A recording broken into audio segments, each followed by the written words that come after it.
Hello everyone. आज के class में मैं बताने जा रहा हूँ एक्सप्लिसिट कर्सर। लास्ट क्लास में मैंने बताया था इम्प्लिसिट कर्सर। ठीक है। जैसा कि आप जानते हैं कि implicit implicit cursor at a time एक रिकॉर्ड को होल्ड करता है। जब भी हम लोग टेबल से सिलेक्ट कमांड के थ्रू रिकॉर्ड को रिट्रीव करते हैं, तो अगर एक रिकॉर्ड को रिट्रीव करना है तो वहां पे इम्प्लिसिट कर्सर काम करता है। अगर मल्टीपल रिकॉर्ड्स को अगर फेच करना है, ठीक है, तो हम लोग वहां पे एक्सप्लिसिट कर्सर यूज करते हैं। जैसा कि आपको मालूम होना चाहिए कि कंप्यूटर साइंस में एक्सप्लिसिट का मतलब होता है फोर्सफुली और इम्प्लिसिट का मतलब होता है ऑटोमेटिक। तो एक्सप्लिसिट इम्प्लिसिट कर्सर में हम लोग न कर्सर को डिक्लेयर करने का जरूरत पड़ता था, ठीक है, ना वहां पे कर्सर से रिकॉर्ड को फेच करने का जरूरत है। लेकिन एक्सप्लिसिट कर्सर में कुछ कर्सर का स्टेप्स हैं जिसको आपको यहाँ पे यूज करना होगा। तो सबसे पहले मैं बता देना चाहता हूँ कि explicit cursor is mainly use to store multiple records. ठीक है, आप यहाँ पर देख रहे हैं क्लियर यहाँ पे डिफिनीशन लिखा हुआ है एक्सप्लिसिट कर्सर का। It is use to hold multiple records from table. Table से मल्टीपल रिकॉर्ड्स को होल्ड करता है। देर आर सम रूल्स या steps for implementing explicit cursor. First step क्या है? We declare cursor. कर्सर को सबसे पहले हम लोग डिक्लेयर करेंगे। तो देखिए यहाँ पे कर्सर को डिक्लेयर करेंगे डिक्लेयर कीवर्ड के थ्रू। यहाँ पे कर्सर का नाम देंगे, ठीक है, कर्सर फॉर सिलेक्ट स्टेटमेंट। जैसा रिक्वायरमेंट है, जिस टेबल से रिकॉर्ड को रिट्रीव करना है, सिलेक्ट स्टेटमेंट के द्वारा रिकॉर्ड को फेच करेंगे और हमारा कर्सर में स्टोर होगा। तो ये एग्जीक्यूट कब करेगा? टेबल से रिकॉर्ड जब आप सिलेक्ट स्टेटमेंट के द्वारा रिट्रीव करेंगे तो कर्सर में कब जाएगा?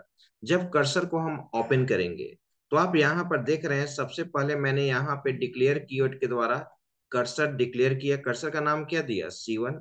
कर्सर कीवर्ड है यहाँ पे। For select EMPID name post salary from employee. Employee table से, ठीक है, एम्प्लॉय आईडी, नेम, पोस्ट और सैलरी रिट्रीव हुआ। हो सकता है कि एम्प्लॉय टेबल में 5 रिकॉर्ड भी हो, 10 रिकॉर्ड भी है, 20 रिकॉर्ड भी है जो C1 में स्टोर हो चुका है, राइट।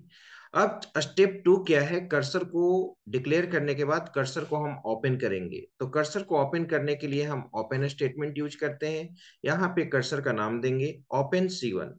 ठीक है, कर्सर हमारा यहाँ पे ओपन हो चुका। जैसे ही कर्सर ओपन ओपन होगा, टेबल से रिकॉर्ड रिट्रीव होकर कर्सर में स्टोर हो जाएगा। तो कर्सर से रिकॉर्ड को फेच करना होगा, तभी हम कंसोल पे प्रिंट करेंगे। तो स्टेप थर्ड क्या कह रहा है यहाँ पे? We fetch record from cursor. Cursor से रिकॉर्ड को फेच करेंगे, ठीक है। तो फेच करने का सिंटेक्स क्या है जरा देख लिया जाए।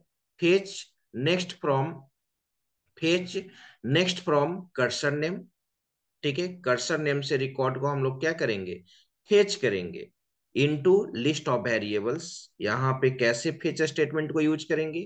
Fetch next from cursor name into list of variables. जो भी वेरिएबल्स आप डिक्लेयर करेंगे, ठीक है, उसमें एक एक करके रिकॉर्ड हमारा क्या होगा? कॉपी होगा। जैसे एग्जांपल देखिए, fetch next from C1। C1 से हम लोग कर्सर से रिकॉर्ड को क्या करेंगे? फेच करेंगे और इस वेरिएबल में हम लोग कॉपी करेंगे। एम्प्लॉय आईडी हो गया, ENM हो गया, पोस्ट हो गया, सैलरी हो गया। और लास्ट स्टेप कहता है कि आप कर्सर को क्लोज कर दीजिए। We close a cursor. Cursor फिर हम लोग क्या कर देंगे? क्लोज कर देंगे। और कर्सर को क्लोज करने के बाद कर्सर को डी एलोकेट करते हैं, जो लास्ट स्टेप है हमारा। ठीक है, मैं इस एनोटेशन को 1 मिनट क्लियर कर देता हूं। ओके, ये पांचवा स्टेप जो आप देख रहे हैं, we deallocate a cursor. Cursor में जो भी मेमोरी एलोकेट हुआ था, जो भी प्राइवेट एरिया एलोकेट हुआ था, ठीक है, वो मेमोरी आपका डी एलोकेट हो जाएगा। तो डी एलोकेट मैंने क्या कर दिया? कर्सर नेम को डी एलोकेट कर दिया। ओके, आप देख रहे हैं डी एलोकेट C1। अब यहाँ पर एक प्रोग्राम है, आप देखिए कैसे रिकॉर्ड को फेच करते हैं। यहाँ पे ऑलरेडी एक प्रोग्राम लिखा हुआ है, ठीक है। मैंने लिखा है write a TSQL to print employee ID name post and salary of all employees. Explicit cursor के थ्रू हम लोग मल्टीपल रिकॉर्ड को फेच करेंगे। तो एम्प्लॉय टेबल से मल्टीपल रिकॉर्ड्स को रिट्रीव करना है, ठीक है, और वो कर्सर में रिकॉर्ड जाएगा, और एक्सप्लिसिट कर्सर से कैसे रिकॉर्ड को फेच करेंगे, ये हमारा प्रोग्राम है। तो देखिए, यहाँ पर हमारा प्रोग्राम बिगिन से स्टार्ट होता है। मैंने यहाँ पे कुछ वेरिएबल्स डिक्लेयर कर लिया, एम्प्लॉय आईडी, ईएनएम, पोस्ट और सैलरी। ओके, उसके बाद कर्सर को मैंने डिक्लेयर कर दिया। ऑलरेडी मैंने सिंटेक्स आपको बता दिया है, declare C1 cursor for select EMPID name post salary from employ.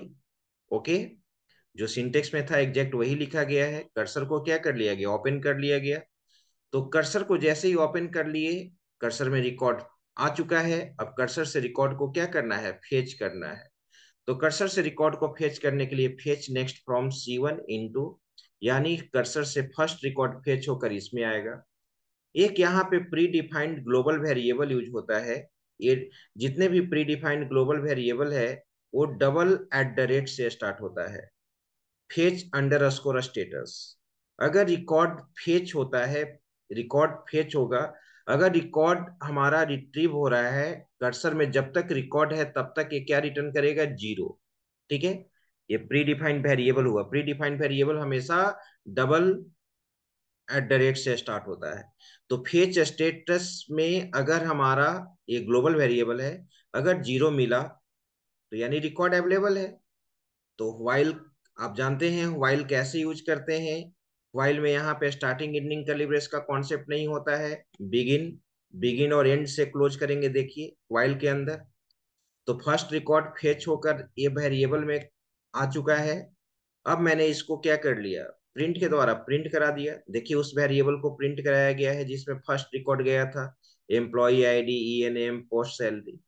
Okay, तो मल्टीपल रिकॉर्ड है ना, तो फिर से हम लूप के अंदर ही फेच स्टेटमेंट को लिखेंगे। लूप के अंदर ही मैंने फेच स्टेटमेंट को लिखा नेक्स्ट रिकॉर्ड को फेच करने के लिए।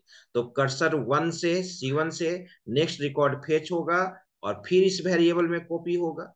ओके, फिर अगर रिकॉर्ड मिला तो फिर एक कंडीशन क्या हो जाएगा, ट्रू हो जाएगा फेच स्टेटस का, रिकॉर्ड फेच हुआ है। फिर सेकेंड रिकॉर्ड प्रिंट होगा, फिर नेक्स्ट रिकॉर्ड फेच होगा। यही प्रोसेस हमारा चलते रहेगा। और जितने भी और इसके बाद कर्सर को क्या कर देंगे, क्लोज कर देंगे, और कर्सर को लास्ट में क्या कर देंगे, डीएलोकेट कर देंगे। और और बिगिन का क्लोजिंग किससे होगा, एंड से। आप इसको रन करा सकते हैं। एम्प्लॉय टेबल में जितने भी रिकॉर्ड्स होगा, दो रिकॉर्ड से देखिए प्रिंट हो चुका है, employee ID, name, post, salary. ठीक है, तो आप समझ गए कि एक्सप्लिसिट कर्सर को हम लोग कैसे यूज करते हैं। आगे मैं नेक्स्ट क्लास में, ठीक है, कोई न्यू टॉपिक बताऊंगा। Thank you.